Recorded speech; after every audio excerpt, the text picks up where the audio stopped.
ഇന്ന് Paul sir വന്നില്ല ജയന്തി. സാധാരണ അങ്ങനെ ലീവ് ആക്കാറുണ്ടോ? ഇവിടെ അലീന കഴിഞ്ഞ് സാക്ഷി സംസാരിക്കുന്നത് ജയന്തിയോടാണ്. പുള്ളിക്കാരി ബില്ലിംഗ് സ്റ്റാഫാണ്.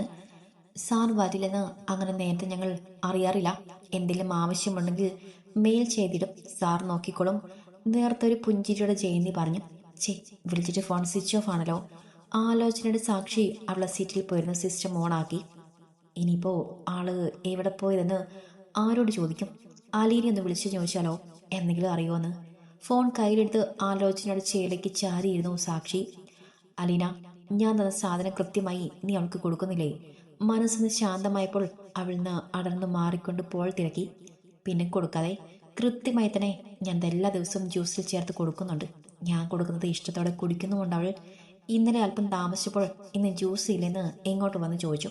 അലീന സാക്ഷിയോടുള്ള വെറുപ്പോടെ പറഞ്ഞു. അവളത് ആസ്വദിച്ച് കഴിക്കട്ടെ. പിന്നീട് അതില്ലാതെ അവൾക്ക് ജീവിക്കാൻ പറ്റാതെ ആകട്ടെ. എൻ്റെ ചെറുക്കൻ അനുഭവിച്ച എല്ലാ വേദനയും കൊടുക്കും ഞാൻ അവൾക്ക്. പക്ഷെ മരിക്കാൻ പാടില്ല. അതിലും ഭീകരമായ ഒരു ജീവിതം ഞാൻ അവൾക്ക് വെച്ചു നീട്ടും അലീന. അതിന് നീ എൻ്റെ കൂടെ ഉണ്ടാവണം. നിൽക്കില്ലെടി എനിക്കൊപ്പം. നിറഞ്ഞ കണ്ണുകളും നനവാർന്ന മുഖവും അമർത്തി തുടച്ചിട്ട് പോൾ തിരക്കി. ഉണ്ടാവും, എന്തിനു ഞാൻ കൂടെ ഉണ്ടാവും. അവന്റെ കൈകളിൽ മുറുക്കെ പിടിച്ചു അവൾ പറഞ്ഞു. അവളുടെ അമ്മ ആളെങ്ങനെയാണ്? പോൾ അലീനെ ചേർത്ത് പിടിച്ചുകൊണ്ട് തിരക്കി. ശരിക്കും പറഞ്ഞ ഈ സാക്ഷിക്ക് വേണ്ടി സ്വയം പൊട്ടിയായി ജീവിക്കുന്ന ഒരു സ്ത്രീ. അലീന പുച്ഛത്തോടെ പറഞ്ഞു. അതെന്താ നീ അങ്ങനെ പറഞ്ഞത്? അയാൾ അവളെ മുടിയിലേക്ക് ചാഞ്ഞു കിടന്നുകൊണ്ട് തിരക്കി. നാട്ടിൽ നല്ല രീതിയിൽ ജീവിക്കാൻ വകയുള്ള സ്ത്രീയാണവർ. പക്ഷെ പറഞ്ഞിട്ടെന്തിനാ? സാക്ഷിയുടെ സ്നേഹം കൊണ്ട് അന്തിയായി പോയി അവർ. അല്ലെങ്കിൽ മകളെ തനി സ്വരൂപം മനസ്സിലാക്കാതെ സ്വന്തം ഭർത്താവിനെ മൂന്നാൺമക്കളെയും ഉപേക്ഷിച്ച് ഇങ്ങ് വരുമായിരുന്നോ? പിന്നെ അവർ അത്ര പാവമൊന്നുമല്ല. ആ മൂത്ത മരുമക്കളോട്, അതും ഒരു ചെറിയ പെൺകുട്ടി, അതിനെ നല്ലോണം ദ്രോഹിച്ചിട്ടുണ്ട് ആ തള്ളയും മോളും. എനിക്ക് നേരിട്ട് അറിയില്ല. ഇവൾ തന്നെ എപ്പോഴൊക്കെയോ പറഞ്ഞതാണ്. അവന് തലമുടിക്കിടയിൽ വിരൽ കടത്തി തലോടിക്കൊണ്ട് അലീന പറഞ്ഞു. ആ നോക്കാം നമുക്ക്. അമ്മയും മകളും എവിടെ പോകാൻ? നമ്മുടെ മുന്നിൽ തന്നെ ഉണ്ടല്ലോ. എല്ലാം ഒന്ന് കഴിഞ്ഞിട്ട് വേണം എനിക്ക് പെണ്ണിനൊപ്പം ഒന്ന് സമാധാനത്തോടെ ജീവിക്കാൻ. അവളുടെ മടിയിൽ മുഖം അമർത്തി കിടന്നപ്പോൾ പറഞ്ഞ നിമിഷം തന്നെ അലീനയുടെ ഫോണിൽ സാക്ഷിയുടെ കോളെത്തി. ആ ഫോണിൽ തെളിഞ്ഞു കണ്ട പേര് നോക്കി ഒരു നിമിഷം അലീന പതറി നിന്നു. കോൾ എടുക്ക അലീന. ആ മോൾക്ക് എന്താ പറയാനുള്ളതെന്ന് കേൾക്ക്, പോൾ പൊട്ടിത്തെറിച്ചുകൊണ്ട് പറഞ്ഞു.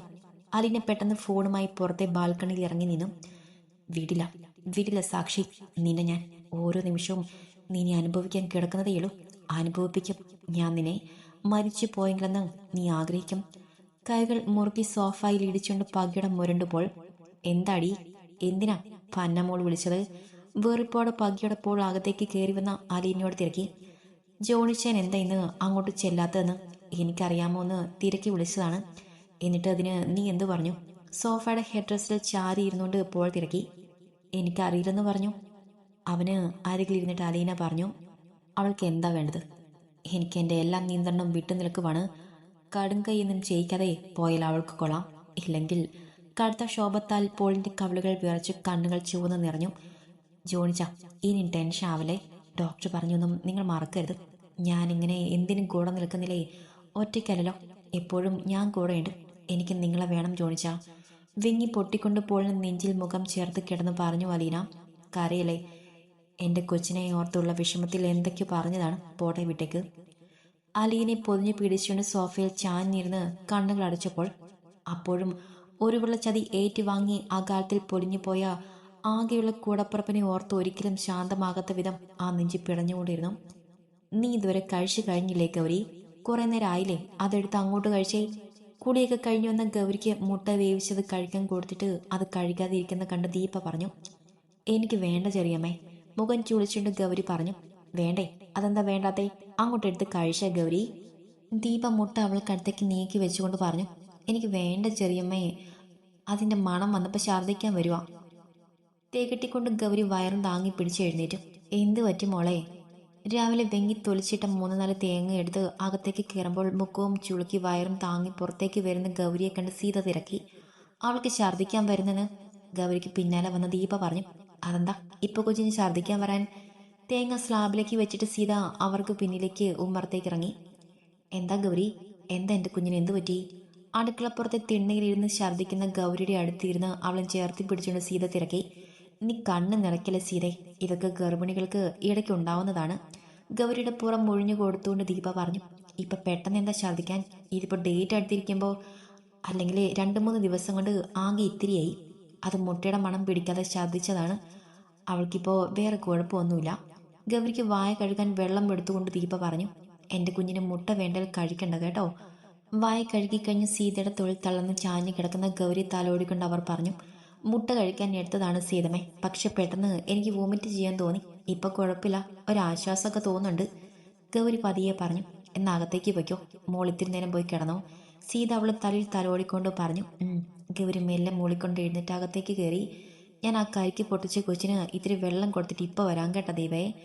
അതിനിതാ കൊടുത്തിട്ട് വായോ, അപ്പോഴേക്കും ഞാനിത് അരിഞ്ഞു വെക്കാം. പറഞ്ഞിട്ട് തോരനുണ്ടാക്കാൻ വൃത്തിയാക്കി വെച്ചിരുന്ന വാഴക്കൂമ്പെടുത്ത് അരിയാൻ തുടങ്ങി ദീപ. ഗൗരി, ഇതാ ഇതങ്ങ് കുടിച്ച ക്ഷീണം മാറ്റ കുഞ്ഞെ. ക്ലാസ്സിലൊഴിച്ച കരിക്കിൻ വെള്ളം ഗൗരിക്ക് നേരെ നീട്ടി സീത പറഞ്ഞു. എനിക്ക് വേണ്ട സീതമ്മേ. ഗൗരി മടിയോടെ അവരെ നോക്കി. അത് പറ്റില്ല, ഇപ്പം ഛർദ്ദിച്ചതല്ലേ മോളെ, കുറച്ച് കഴിയുമ്പോൾ വല്ലാതെ ക്ഷീണം തോന്നും, അതുകൊണ്ട് കുഞ്ഞിത് കുടിച്ചേ. ഗ്ലാസ് അവളെ ചുണ്ടിൽ മുട്ടിച്ചു കൊടുത്തു സീത. പിന്നെ ഗൗരി ഒന്നും പറയാതെ മേലെ അത് കുടിച്ചു. ഇനി വല്ലായ്മ വല്ലതും തോന്നിയാൽ വിളിച്ചാൽ മതി, എഴുന്നേറ്റ് ഓടെ നിൽക്കണ്ട കേട്ടോ. TV ഓണാക്കി റിമോട്ട് അവളുടെ കയ്യിൽ കൊടുത്ത് തലയിലൊന്ന് തലോടി സീത പറഞ്ഞു. എൻ്റെ ഫോണും കൂടി എടുത്ത് തരുമോ സീതമ്മേ? സച്ചുവേട്ടനെ വിളിക്കാനാണ്. ഗൗരി ഒരു വശം ചെരിഞ്ഞ് കിടന്നുകൊണ്ട് സീതയോട് തിരക്കി. സച്ചു മാധവന്റെ അടുത്തേക്ക് പോയതല്ലേ മോളെ, ഇപ്പൊ വിളിക്കണോ? ഫോൺ എടുത്ത് അവളുടെ കയ്യിൽ കൊടുക്കുമ്പോൾ അവർ തിരക്കി. വേണ്ടല്ലേ. ഗൗരി വാടിയ മുഖത്തോടെ സീതയെ നോക്കി. എൻ്റെ കുഞ്ഞിന് എന്തേലും വൈകാരിയുണ്ടോ മോളെ? മുഖമൊക്കെ ആകെ വാടിപ്പോയല്ലോ. സീത അവൾക്ക് അരികിലിരുന്ന് അവളെ കവിളിൽ തലോടിക്കൊണ്ട് ചോദിച്ചു. എനിക്കില്ല സീതമ്മേ. സച്ചുവേട്ടനെ കാണാൻ തോന്നുന്നു. വയറിൽ താങ്ങി കിടന്നുകൊണ്ട് കണ്ണ് നിറച്ച് ഗൗരി. എൻ്റെ കുഞ്ഞെ, ആ ചെക്കനിപ്പോ അല്ലേ അങ്ങോട്ട് പോയത്? അവളുടെ മുഖം കണ്ട് സീത ചിരിച്ചുപോയി. കളിയാക്കണ്ട, ഗൗരി കണ്ണൊട്ടിക്കൊണ്ട് പറഞ്ഞു. ആഹാ, കൊള്ളാലോ. ആരെൻ്റെ ഗൗരിയെ കളിയാക്കിയത്? ഹാളിലേക്ക് കയറി വന്ന സച്ചി ചോദിച്ചുകൊണ്ട് അവളുടെ കാൽഭാഗത്തായിട്ടിരുന്നു. ഈ സീതമ്മ ഞാൻ എന്ത് പറഞ്ഞാലും ചിരിക്കും സച്ചുവേട്ടാ. ഗൗരിക്ക് ഇന്ന് തീരെ വയ്യ കേട്ടോ സച്ചു. ഇപ്പൊ ഛർദ്ദിക്കുകയും ചെയ്തു. ഗൗരിയുടെ തളർന്ന മുഖത്തേക്കൊന്ന് നോക്കിയിട്ട് സീത പറഞ്ഞു. അതെന്തു പറ്റി പെട്ടെന്ന് ഛർദ്ദിക്കാൻ? ഹോസ്പിറ്റലിൽ കൊണ്ടുപോയാലോ സീതമ്മേ? അവളുടെ കാൽപാദത്തിൽ തലോടിക്കൊണ്ട് സച്ചി ചോദിച്ചു. വേണ്ട വേണ്ട സച്ചുവേട്ടാ, എനിക്കൊരു കുഴപ്പമില്ല. ഇപ്പൊ ഹോസ്പിറ്റലിൽ പോവണ്ട. അവന്റെ കയ്യിൽ പിടിച്ച് മെല്ലെ എഴുന്നേറ്റിരുന്നിട്ട് ഗൗരി പറഞ്ഞു. ഈ പെൺകൊച്ച് ഇങ്ങനെ പേടിച്ചാൽ പ്രസവ സമയത്ത് എന്ത് ചെയ്യുമോ ആവോ? ഗൗരിയും കൂട്ടി സച്ചു മുറിയിലേക്ക് പോന്നു നോക്കിയിരുന്ന ദീപ ചെറിയമ്മ സ്വയം പറഞ്ഞു. കൊച്ചിനിപ്പോ വല്ലാത്ത പേടിയുണ്ടെന്ന് തോന്നുന്നു ദീപേ. പുറത്തെ അയയിൽ കഴുകിയിട്ടിരുന്ന തുണികൾ പറക്കി എടുത്തുകൊണ്ട് വന്ന് സെറ്റിലിട്ടുകൊണ്ട് സീത സങ്കടത്തിൽ പറഞ്ഞു. പണ്ടും അവൾക്ക് വേദന സഹിക്കാൻ വലിയ പാടാണ്. ഒരു ഇഞ്ചക്ഷൻ എടുക്കേണ്ടി വന്നാൽ ചേട്ടനെയും ചേച്ചിയും നിലത്ത് നിർത്തില്ലായിരുന്നു പെണ്ണ്. കൊഞ്ചലോ വാശോ നിർബന്ധമോ ഒക്കെയായിരുന്നു. ചേട്ടന് അവളെന്ന് വെച്ച ജീവനായിരുന്നു. ഏട്ടനും ചേച്ചിക്കും അവളുള്ള സ്നേഹം കണ്ടാൽ അവിടെ സ്വന്തം കുഞ്ഞല്ല ഗൗരിയെന്ന് ആർക്കും മനസ്സിലാകില്ലായിരുന്നു. ഏട്ടൻ പോയതോടെ അവൾ ഒന്ന് ഒതുങ്ങിപ്പോയിരുന്നു. പിന്നീട് ചേച്ചിയുടെ തണൽ ജീവിക്കുമ്പോഴും വലുതായിട്ട് ഇല്ല എങ്കിലും കുറുമ്പും കുസൃതിയുമൊക്കെ ഉണ്ടായിരുന്നു. പക്ഷെ ചേച്ചി കൂടെ പോയതും ആ ഗൗരിയാണോ ഇതെന്ന് തോന്നും വിധം അവൾ മാറിപ്പോയി. ഇപ്പൊ കുറച്ച് ദിവസമായി സീതയ്ക്കും വെങ്കിക്കും സജീവനുമൊക്കെ മുന്നിൽ അവളുടെ പഴയ വാശിയും ആ കുട്ടിത്തവും കുറുമ്പും ഒക്കെ തിരികെ വന്നിട്ടുണ്ട്. ആ പഴയ ഗൗരിക്കുഞ്ഞാവുന്നുണ്ട്. തുണികൾ മടക്കാൻ സീതയെ സഹായിച്ചുകൊണ്ട് ദീപ ചെറിയൊരു ചിരിയോടെ പറഞ്ഞു. നിങ്ങളുടെ വീട്ടിലും അവളെ അങ്ങനെ തന്നെ നോക്കാമായിരുന്നു ദീപെ. പക്ഷേ ആരും അതിന് തയ്യാറായില്ല. ദീപ പോലും മരിച്ചുപോയ ചേച്ചിയോടുള്ള സ്നേഹവും അവർ നിങ്ങളെ സഹായിച്ച കടപ്പാടും കൊണ്ടാണ് ഗൗരിയെ സംരക്ഷിച്ചത്, അല്ലാതെ ഗൗരിയോടുള്ള സ്നേഹം കൊണ്ടല്ല എന്നാണ് എനിക്ക് തോന്നുന്നത്. ഗൗരിയുടെ തുണികൾ നന്നായി മടക്കിയെടുത്ത് മാറ്റി വെച്ചിട്ട് സീത അവരെ നോക്കി പറഞ്ഞു. ശരിയാണ്, പക്ഷെ അവിടെ എനിക്കൊന്നും ചെയ്യാൻ പറ്റില്ലായിരുന്നു സീതയെ. എങ്കിലും എൻ്റെ പരിധിക്കുള്ളിൽ നിന്നുകൊണ്ട് കഴിയുന്നത്ര നന്നായി നോക്കിയെന്നാണ് എൻ്റെ വിശ്വാസം. അവളെ എനിക്ക് ഇഷ്ടം തന്നെയാണ് ഇപ്പോഴും, അതിൽ കുറവൊന്നുമില്ല. പിന്നെ ഞാനൊരു തെറ്റ് ചെയ്തു. അവളെ ഡിഗ്രി എങ്കിലും കംപ്ലീറ്റ് ചെയ്തിട്ട് വിവാഹം നോക്കിയാൽ മതിയായിരുന്നു. അന്ന് അവളെ പഠിപ്പിച്ചോളാമെന്ന് അംബികാമ്മ പറഞ്ഞത് ഞാൻ വിശ്വസിച്ചു പോയി. പിന്നെ ഇപ്പോൾ ഒരു സമാധാനമുണ്ട്. സച്ചു അവളെ പൊന്നുപോലെ കൊണ്ടു നടക്കുന്നുണ്ട്, ദീപ ചെറിയമ്മ പറഞ്ഞു. ഗൗരിയുടെ ഡ്രസ്സൊക്കെ ഞാൻ എടുത്തു വെക്കാമായിരുന്നല്ലോ. സച്ചു വന്ന് ഗൗരിയുടെ ഡ്രസ്സൊക്കെ മടക്കി വെച്ചത് എടുത്തുകൊണ്ട് രണ്ടാളോടുമായിട്ട് തിരക്കി. അവൾ എന്ത് ചെയ്യുക, ഉറങ്ങിയോ? അവൻ ചോദിച്ചതിന് മറുപടി പറയാതെ സീത ചോദിച്ചു. ഗൗരി കിടക്കുന്ന സീതമേ, നല്ല ക്ഷീണമുണ്ടെന്ന് തോന്നുന്നു. ഡേറ്റ് എടുത്തതല്ലേ, പിന്നെ ഇന്നത്തെ ഛർദി കൂടെ ആയപ്പോൾ ആകെ ഒന്ന് വാടിപ്പോയി. എന്തായാലും വൈകിട്ടും ഇതുപോലെയാണെങ്കിൽ നമുക്കൊന്ന് ആശുപത്രിയിൽ കൊണ്ടുപോകാം സച്ചു. ദീപ പറഞ്ഞ പോലെ ആശുപത്രിയിൽ കൊണ്ടുപോകാം മോനെ, കൊച്ചിനിങ്ങനെ കാണാനേ വയ്യ. ദീപ പറഞ്ഞത് ശരി വെച്ചുകൊണ്ട് സീത വല്ലായ്മയുടെ പറഞ്ഞു. ഇരുവരും പറഞ്ഞതിന് മറുപടിയായി ഒന്ന് മൂളിയിട്ട് സച്ചു തുണികളും എടുത്ത് റൂമിലേക്ക് പോയി. തുണികളൊക്കെ കബോർഡിലേക്ക് അടുക്കി വെച്ച് ഡോർ അടച്ചിട്ട് സച്ചു ഗൗരിക്ക് അരികിൽ വന്നിരുന്നു. എൻ്റെ ഗൗരിക്ക് കൊഞ്ചാനും വാശി കാണിക്കാനും ഒക്കെ സച്ചുവേട്ടനുണ്ടല്ലോ. എൻ്റെ കൊച്ചിന് അങ്ങനെ ആടിയും ഔദാര്യമായിട്ടുള്ള സ്നേഹം വേണ്ട കേട്ടോ. അവളോട് ചേർന്ന് കിടന്ന് അവളെ നെറ്റിയിൽ ചുണ്ടാമർത്തിക്കൊണ്ട് അവൻ പറഞ്ഞു. ഉറക്കത്തിൽ സച്ചു പറഞ്ഞതും മറിഞ്ഞ പോലെ ഒന്ന് മൂളിക്കൊണ്ട് അവനെ നെഞ്ചിലേക്ക് പതുങ്ങിക്കിടന്നു ഗൗരി. നീ ആള് കൊള്ളാലോ. നാണുണ്ടോ നിങ്ങൾക്ക്? ഭാര്യയ്ക്കും ഭർത്താവിനും. അവൾക്ക് ആരും ഇല്ലാത്തൊരു സമയത്ത് അവിടെ കയറി വന്നപ്പോൾ നീയൊക്കെ പറഞ്ഞതും ചെയ്തതൊന്നും ഞാൻ മറന്നിട്ടില്ല. നിനക്ക് വേറെ ഒന്നും പറയാനില്ലെങ്കിൽ ഫോൺ വെക്ക് ദേവിക. ദേഷ്യത്തിൽ പറഞ്ഞിട്ട് ദീപ ഫോൺ കട്ട് ചെയ്തിട്ട് ദേഷ്യം അടക്കാൻ പല്ല് കടിച്ചു പിടിച്ചു നിന്നു. വൈകിട്ടത്തേക്ക് ചായക്ക് ഒപ്പം അടയുണ്ടാക്കാൻ വാഴയിലെടുക്കാൻ പോയിട്ട് വന്ന സീത ആ സംസാരം കേട്ടെങ്കിലും ദീപയോടൊന്നും ചോദിക്കാതെ ഇലയുമായി അകത്തേക്ക് കയറി. ദേവികയാണ് സീത വിളിച്ചത്. അകത്തേക്ക് കയറി വന്നിട്ട് ഫോണിൽ സംസാരത്തെക്കുറിച്ചൊന്നും ചോദിക്കാതിനാൽ ദേവിക അവരോട് അങ്ങോട്ട് പറഞ്ഞു. എന്ത് ദീപേ, തിരികെ ചെല്ലാൻ പറഞ്ഞ് വിളിച്ചതാണോ? സംസാരം എന്തായിരുന്നു ചെറിയൊരു ഊഹം തോന്നിയെങ്കിലും ആ ഭാവം കാണിക്കാതെ സീത തിരക്കി. എന്നാ എന്ത് വേണമായിരുന്നു?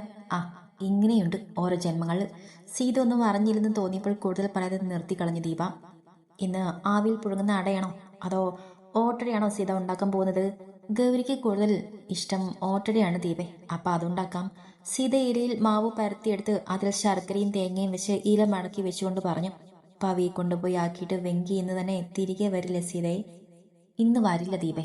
നാളെ പാട്ടിക്കൊന്ന് ഹോസ്പിറ്റലിൽ പോകണം. അത് കഴിഞ്ഞ് അവരെ വീട്ടിൽ കൊണ്ടുപോയി വിറ്റിട്ട് വൈകിട്ടോടെ ഇങ്ങ് പോരൂ. പിള്ളേരുടെ കല്യാണം ഇനിയിപ്പോൾ ഉടനെ ഉണ്ടാകും അല്ലേ? ഉണ്ടാകും. കൂടിയിൽ 3-4 മാസം. എൻ്റെ ഗൗരിക്കുഞ്ഞിൻ്റെ പ്രസവം കഴിഞ്ഞാൽ പിന്നെ ഉടനെ പോയി കല്യാണം ഉറപ്പിക്കണം. ഇരുവരും സന്തോഷത്തോടെ കാര്യങ്ങൾ പറഞ്ഞിട്ട് തന്നെ അടയും ചായയും തയ്യാറാക്കി.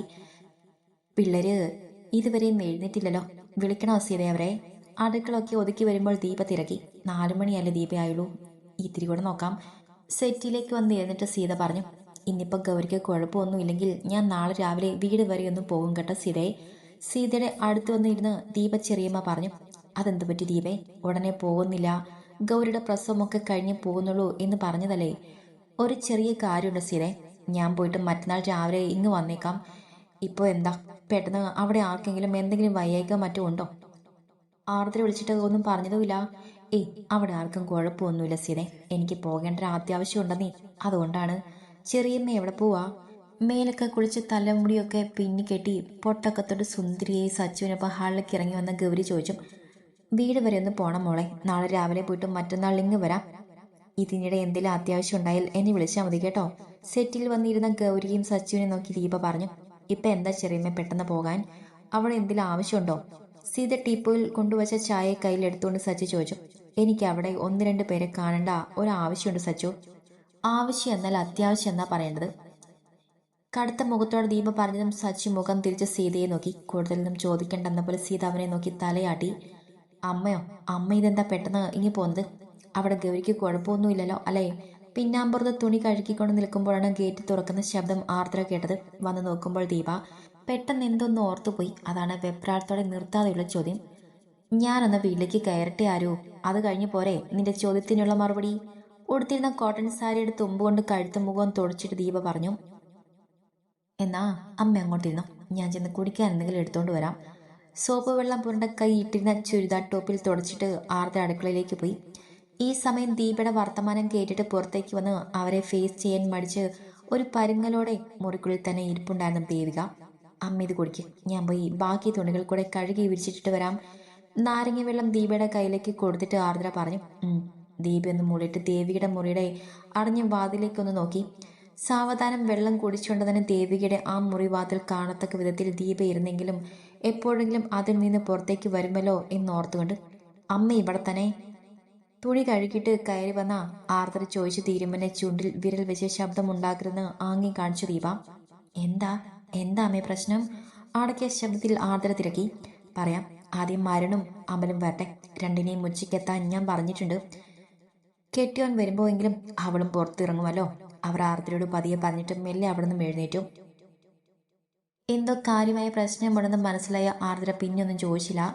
എന്താമ്മേ ഉച്ചയ്ക്ക് ഇങ്ങി എത്രമെന്ന് പറഞ്ഞു വിളിച്ചത്? ഷോപ്പിലാണെങ്കിൽ കുറച്ച് തിരക്കുണ്ടായിരുന്നു. അതുമല്ല, ഗൗരി പ്രസവിച്ചിട്ടേ ഇനി ഇങ്ങോട്ടുള്ളൂ എന്ന് പറഞ്ഞിട്ട് കയറി വന്നപാടെ അമൽ അവരോട് ചോദിച്ചിട്ട് അവർക്കരികിലിരുന്നു. ആവശ്യമുണ്ടായിരുന്നു, അതുകൊണ്ടാണല്ലോ ഞാൻ രണ്ടാളെയും വിളിച്ചത്. അല്ല, അവനെവിടെ? പുറത്തേക്കൊന്ന് എത്തി നോക്കിയിട്ട് ദീപ തിരക്കി. ഞാനുണ്ട്. അമ്മ എന്തിനാ വിളിച്ചത്? പെട്ടെന്ന് വരാൻ പറഞ്ഞു കേട്ട് അമ്മയ്ക്ക് എന്തെങ്കിലും വയ്യാകിയുണ്ടെന്ന് പേടിച്ചു. അമലിന് പിന്നാലെ വണ്ടി ഒതുക്കി വെച്ചിട്ട് അകത്തേക്ക് വന്ന് അരുൺ പറഞ്ഞു. അമ്മയ്ക്കിപ്പം നിലവിൽ വയ്യാകിയൊന്നുമില്ല. ഇനി എൻ്റെ മക്കളായിട്ട് ഉണ്ടാക്കാതിരുന്നാൽ മതി. മക്കൾ രണ്ടും ഇങ്ങോട്ടിരുന്നേ. അമ്മയ്ക്ക് കുറച്ച് കാര്യങ്ങൾ പറയാനും കേൾക്കാനും ഉണ്ട്. അരുണേ, നിന്റെ ഭാര്യയെ കൂടെ ഇങ്ങോട്ട് വിളിക്ക്. സെറ്റിലേക്ക് ചാഞ്ഞിരുന്ന ദീപ പറഞ്ഞു. എന്താ അമ്മേ? അമൽ വല്ലായ്മയോടെ അവരെ നോക്കി. പറയാം, ദേവിക വരട്ടെ. ദീപയുടെ മുറുകിയ മുഖം കാണി അമൽ മുഖം തിരിച്ച് ആർദ്രയെ നോക്കി. കാര്യം അറിയില്ലെന്ന പോലെ അവൾ കൈ മലർത്തി കാണിച്ചു. ആ ദേ, ഏട്ടത്തി വന്നല്ലോ. അരുണിന്റെ പിന്നാലെ മടിയോടെ ഇറങ്ങി വന്ന ദേവിക തറപ്പിച്ചു നോക്കിയിരുന്നു ദീപ. ഇനിയെങ്കിലും അമ്മ കാര്യം പറയുന്നുണ്ടോ? മനുഷ്യന് അവിടെ 100 കാര്യങ്ങളുള്ളതാണ്. ദീപയുടെ നോട്ടം കണ്ട് അരുണിന് ദേഷ്യം വന്നു തുടങ്ങിയിരുന്നു. അവന്റെ മുഖത്തേക്ക് ആഞ്ഞു ഒരൊറ്റ അടിയായിരുന്നു ദീപയുടെ മറുപടി. അമ്മേ! കവളിൽ പൊത്തിപ്പിടിച്ചുകൊണ്ട് അരുൺ പിടിച്ചു. എന്താടാ? എന്താ നൊന്തോ നിനക്ക്? ഇത് ഞാൻ കുറച്ച് നേരത്തെ തരേണ്ടതായിരുന്നു. ദീപ കിതച്ചുകൊണ്ട് പറഞ്ഞു. ഏട്ടൻ എന്ത് ചെയ്തിട്ടാണ് അമ്മേ ഇപ്പൊ ഇങ്ങനെ ദേഷ്യം കാണിക്കുന്നത്? കാര്യം പറഞ്ഞിട്ട് വേണ്ടേ തല്ലും പിടിക്കുകയൊക്കെ? അമൽ ദേഷ്യത്തോടെ ദീപയോട് പറഞ്ഞു.